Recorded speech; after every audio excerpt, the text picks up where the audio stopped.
என்னம்மா இங்கேருந்து வந்ததுலேருந்து ஊருக்கு போயிட்டு வந்ததுலேருந்து வேலை ஆகிட்டா என்ன? வேலை முடிஞ்சிட்டுமா. எங்கள் ஊருக்கு போயிருந்தோம்னா நேற்றுக்கு சென்னையில் ஒரு முக்கியமான வேலை. அது என்னென்னு நாளைக்கு பெரிய வீடியோவில் சொல்கிறேன். யாரும் கற்பனையே பண்ண வேண்டாம். எதுக்கு சென்னைக்கு போகணும் அப்படின்னு சொல்லிட்டு நாளைக்கு பெரிய வீடியோவில் சொல்கிறேன். காலையில் தான் வந்தோடனே இன்றைக்கி 2 கிலோ ஒருத்தவங்களுக்கு சீப்பு முறுக்கு வீட்டில் வந்து எடுத்துக்கிறேன். நாங்கள் அவங்களுக்கு கொடுக்க வேண்டியது இருந்தது.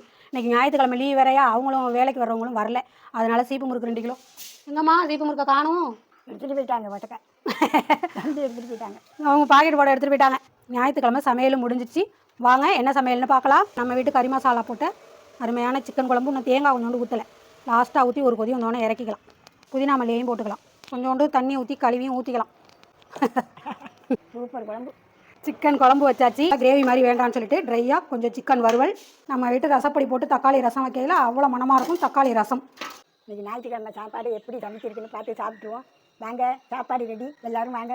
இந்த வீடியோ பிடிச்சா ஒரு லைக் பண்ணுங்கள், ஒரு சப்ஸ்கிரைப் பண்ணுங்கள். பாய். அடுத்த வீடியோவில் பார்ப்போம்.